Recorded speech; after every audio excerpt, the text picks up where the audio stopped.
Hello everyone, David Russell here, welcoming you to another edition of the Cat Slayer, the video broadcast and voice of Tenacious Fitness Unlimited. We are pleased to welcome another special guest with us today, Mr. Dominik Vilagi, to our show, and he is from Ireland. Welcome, Dominik. Thank you very much, David, and thank you for a great opportunity to be part in a radio show. Awesome. Well, tell our listeners where you're exactly from. I'm from Slovakia. Okay. Living in Ireland 9 years. Awesome. Having a job as a masseuse. Okay. And as my hobby, I've been bodybuilding for nearly 4 years now, and been quite successful pretty fast, which is good. Bodybuilding isn't really a big sport in the Republic of Ireland, so just starting off slowly and having ideas how we could improve it every year. And I've been in the scenes for 3 years.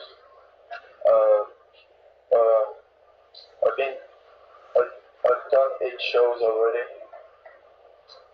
I've won 4 shows. I did 2 international shows.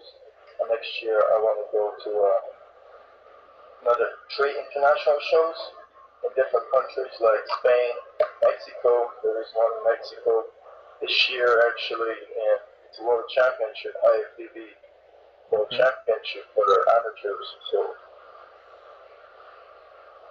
Okay.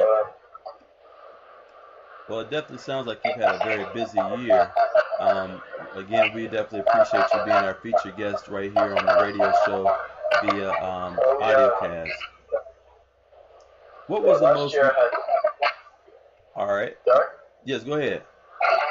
Last year I had five shows, and those 5 shows were there were 2 national shows, 2 different federations. There are certain rules in IFBB, like if you go win a national championship, you can't. If you win it or place top 3, there is a rule. It says that you cannot do international championship with a different federation. So before that, I did NABA, it's the Ireland Championship. I came first. Congratulations. 6 days later, I was competing against England, Southport, and Mr. Universe. So that was a big jump, Definitely. Yeah, dehydrated and tired, and 6 days later, you do another show. So Definitely. That was a big experience. Definitely. Well, would you consider that your most memorable show? Not really. That was really memorable because it was my first international show. But after that, I didn't place on that show because, as you know, junior bodybuilders usually don't have a weight class, which is, compare, I was 76 kilos, that's around 170 pounds. Wow. And the guy who won, he was around 205 pounds. So there's a big difference in weight. So anyway, after that championship, I had 2 weeks later another championship.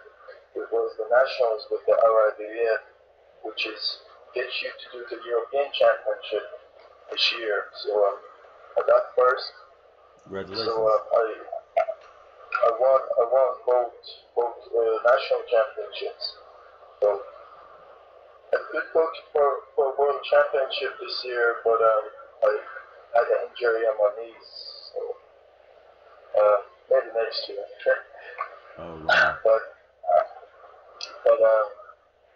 Yeah, before the European Championship, I had a Sprint Classic Championship, which is kind of like a regional show. So, just sometimes competitors go before the big show. If they go to a small show, they're ready. You know? So Okay.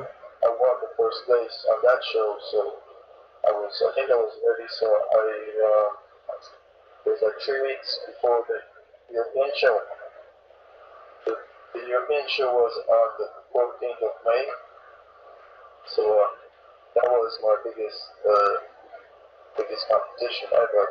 Wow. Well, I hope it's not the only competition I'll do because I'm not finished yet. But 800 competitors all over from Europe. So 800 competitors is like a lot, and I think it was the record they had.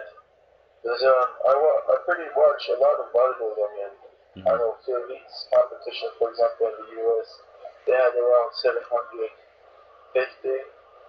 around that much. There's another one coming up, I think it's Branch Lawrence, isn't it?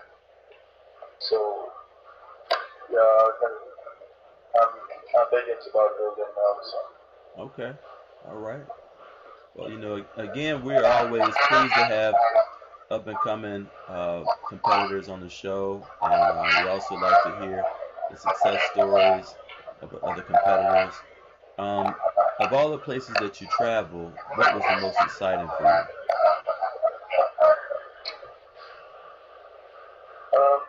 I enjoy Spain.